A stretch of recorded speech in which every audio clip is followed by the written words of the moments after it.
بسم اللہ الرحمن الرحیم۔ السلام علیکم۔ وہ ایک بہادر سپاہی تھے، ایک عظیم کمانڈر تھے، ایک زبردست یودھا تھے۔ انہوں نے کئی حصوں میں اسلام کو پھیلایا اور اپنے وقت کی سپر پاور کو کچل کر رکھ دیا۔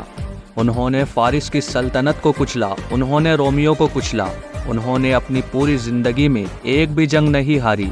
اپنی پوری زندگی میں 200 سے بھی زیادہ جنگ لڑنے کے باوجود ایک بھی جنگ نہ ہارنے والے اس بہادر کمانڈر کا نام حضرت خالد بن ولید تھا۔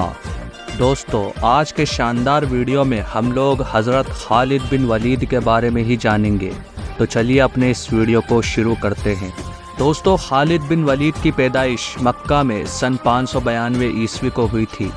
آپ ہمیشہ سے ایک بہادر سپاہی تھے۔ آپ نے اپنی پوری زندگی میں 200 سے بھی زیادہ جنگیں لڑی، لیکن ایک بھی جنگ میں آپ کو شکست کا سامنا نہیں کرنا پڑا۔ آپ نے اپنے وقت کی طاقتور سلطنتوں کی جڑیں ہلا کر رکھ دی تھیں۔ لیکن دوستو، خالد بن ولید نے اسلام قبول کرنے سے پہلے مسلمانوں کے خلاف بھی کئی جنگیں لڑی تھی۔ دوستو، آپ نے جنگ احد کا نام تو سنا ہی ہوگا۔ یہ جنگ مسلمان اور کافروں کے بیچ ہوئی تھی، جس میں پیارے نبی صلی اللہ علیہ وسلم کے 4 دانت شہید ہو گئے تھے۔ اسی جنگ میں کافروں کی کمان حضرت خالد بن ولید سنبھالے ہوئے تھے۔ دوستو، جیسا کہ میں نے بتایا کہ حضرت خالد بن ولید اسلام قبول کرنے سے پہلے کافر تھے اور انہوں نے کئی ساری جنگیں مسلمانوں کے خلاف لڑی تھی۔ حضرت خالد بن ولید بڑی پریشانی میں رہتے تھے۔ ان کی پریشانی کی وجہ یہ تھی کہ مسلمانوں کی بڑھتی ہوئی طاقت۔ وہ سوچتے تھے کہ جب بھی کافروں نے مسلمانوں کو للکارا ہے تو ہر بار اپنے بہترین جنگی ہتھیاروں کے ساتھ کافروں کو منہ کی کھانی پڑی ہے۔ آپ سوچتے رہتے تھے کہ کیا مسلمانوں کے ساتھ سچ میں کوئی طاقت موجود ہے، اور کیا سچ میں محمد صلی اللہ علیہ وسلم اللہ کے رسول ہیں۔ حضرت خالد بن ولید انہی سوچ میں ڈوبے رہتے تھے، تبھی آپ کو آپ کے بھائی کا خط ملا، جس میں لکھا تھا کہ خالد، محمد صلی اللہ تعالی علیہ وسلم نے مجھ سے آپ کے بارے میں پوچھا ہے کہ خالد کہاں ہے۔ میں چاہتا ہوں کہ آپ اس اندھیری دنیا سے نکل کر اسلام کی روشنی میں آ جائیں۔ دوستو، اس خط کا خالد بن ولید پر ایسا اثر ہوا کہ وہ فوراً مکہ آئے اور رسول اللہ صلی اللہ علیہ وسلم کے پاس آ کر انہوں نے اسلام قبول کر لیا۔ دوستو، جنگ مؤتہ میں شاہی فوج کی تعداد 1 لاکھ تھی اور مسلمانوں کی تعداد 3000 تھی۔ دوستو، یہ جنگ مسلمانوں نے رومن ایمپائر کے خلاف لڑی تھی۔ دوستو، اس جنگ میں حضرت زید، حضرت جعفر اور حضرت عبداللہ، یہ تینوں صحابی ایک کے بعد ایک شہید ہو گئے۔ اس کے بارے میں پیارے نبی صلی اللہ علیہ وسلم نے پہلے ہی بتا دیا تھا۔ تب آگے بڑھ کر فوج کی کمان حضرت خالد بن ولید نے سنبھالی اور دشمنوں کے دانت کھٹے کر دیے۔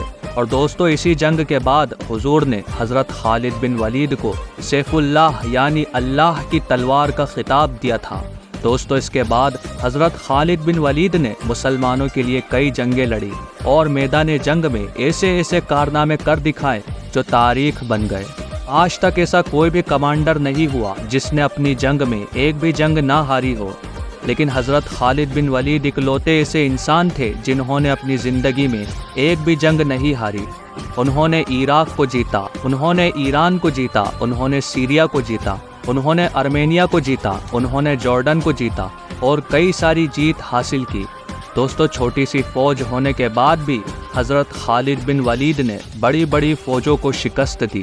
دوستو، جنگ فراز، جنگ مؤتہ، جنگ یرموک، جنگ بوسرہ، جنگ اولا، جنگ فہال، جنگ اکبر، جنگ یحمول اور کئی ساری ایسی جنگیں جنہیں خالد بن ولید نے اپنی بہادری اور دانش مندی سے فتح کیا۔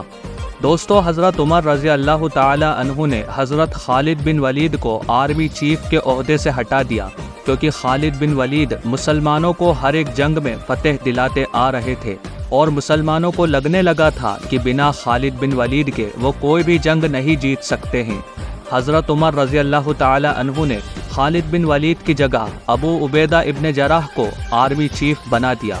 مسلمانوں میں باتیں شروع ہو گئی کہ عمر نے یہ کیا کیا؟ اب اتنی بڑی فوج سے مسلمان بنا خالد بن ولید کے کیسے جیتیں گے؟ لیکن اللہ کے کرم سے مسلمانوں نے جنگ یرموک فتح کر لی۔ پھر حضرت عمر مسجد نبوی میں خطبہ دینے کے لیے آئے اور بولے، خدا کے لیے میں تم میں سے یہی چیز تو ختم کرنا چاہتا تھا کہ مسلمانوں کی فتح خالد کی وجہ سے نہیں بلکہ رب خالد کی وجہ سے ہوئی ہے۔ کل خالد نہیں رہے گا تو تم کیا یہی سمجھو گے کہ اسلام ختم ہو جائے گا؟ نہیں، اسلام کو تو ہمیشہ رہنا ہے۔ دوستو، اپنے آخری وقت میں حضرت خالد بن ولید بیماری کی وجہ سے بستر پر آ گئے تھے۔ خالد بن ولید کی خواہش تھی کہ انہیں شہادت کی موت نصیب ہو۔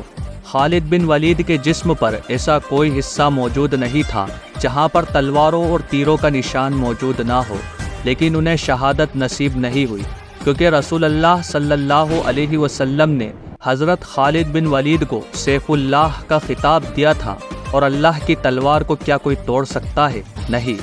حضرت خالد بن ولید نے فرمایا، اگر موت لکھی نہ ہو تو موت خود زندگی کی حفاظت کرتی ہے، اور جب موت مقدر میں ہوتی ہے تو زندگی خود جا کر موت سے لپٹ جاتی ہے۔ دنیا کے بزدلوں کو میرا ایک پیغام سنا دو، اگر موت میدان جنگ میں ہوتی تو خالد کبھی بستر پر نہ مرتا۔ سبحان اللہ۔ دوستو، اگر یہ ویڈیو آپ کو پسند آئی ہو تو اسے لائک کریں اور ہمارے چینل کو سبسکرائب کر کے ہمارا موٹیویشن بڑھائیں۔ جلدی ہی ملاقات ہوگی ایک اور نئی ویڈیو میں، تب تک کے لیے خدا حافظ۔